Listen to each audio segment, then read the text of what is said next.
গত কিছুদিন ধরে মানবিক করিডোর নিয়ে রাজনৈতিক মহলে চলছে ব্যাপক আলোচনা ও সমালোচনা। অনেকেই মনে করছেন মিয়ানমারকে মানবিক করিডোর দেওয়া ভবিষ্যতে বাংলাদেশ মিয়ানমার যুদ্ধের সম্ভাবনাকে উস্কে দিতে পারে।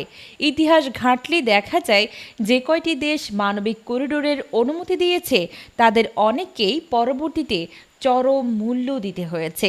রক্তক্ষয়ী সংঘর্ষের মধ্য দিয়ে করিডোরগুলো বন্ধ করতে হয়েছে। তবে বাংলাদেশ ও মিয়ানমারের সম্পর্কের টানাপোড়েন শুধু করিডোর ঘিরেই নয়, সীমান্তে উত্তেজনা, সন্ত্রাসবাদ এবং রোহিঙ্গা সংকট এই সম্পর্ককে আরও জটিল করে তুলেছে।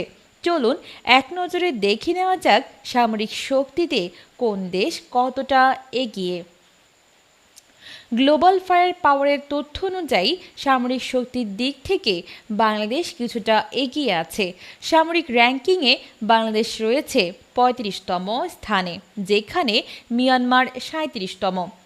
জনসংখ্যার দিক থেকে বাংলাদেশ এগিয়ে থাকলেও ভৌগোলিক দিক থেকে মিয়ানমার তুলনামূলকভাবে বড়।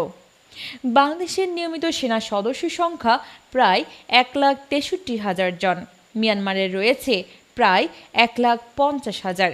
আধা সামরিক বাহিনীতে বাংলাদেশ অনেক এগিয়ে, প্রায় ৬৮ লক্ষ সদস্য। মিয়ানমারে এ সংখ্যা মাত্র ৫৫,০০০ হলেও তাদের রয়েছে ২০,০০০ রিজার্ভ ফোর্স। বাংলাদেশের রিজার্ভ ফোর্স উল্লেখযোগ্য নয়। বাংলাদেশের বার্ষিক প্রতিরক্ষা বাজেট প্রায় ৪৫ লাখ কোটি মার্কিন ডলার, যা মিয়ানমারের বাজেটের তুলনায় দ্বিগুণেরও বেশি।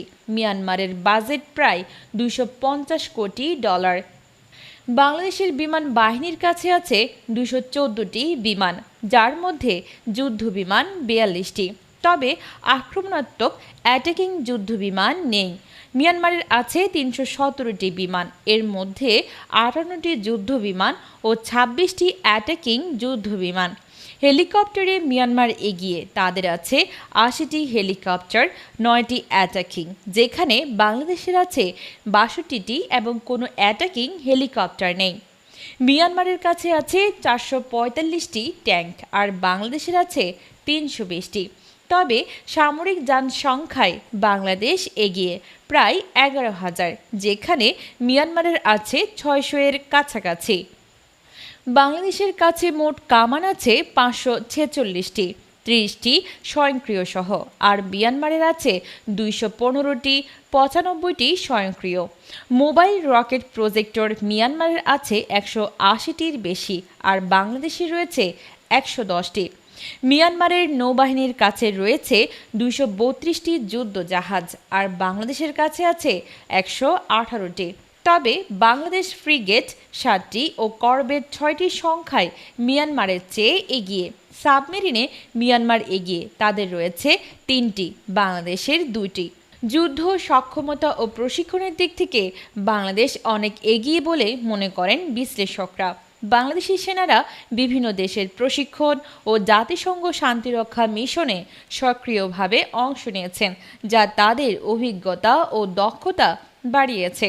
গ্লোবাল ফায়ার পাওয়ারের এশিয়ান মিলিটারি স্ট্রেংথ ২০২৫ অনুযায়ী এশিয়ার ৪৫টি দেশের মধ্যে বাংলাদেশের অবস্থান ১৭তম আর মিয়ানমার ১৮তম স্থানে।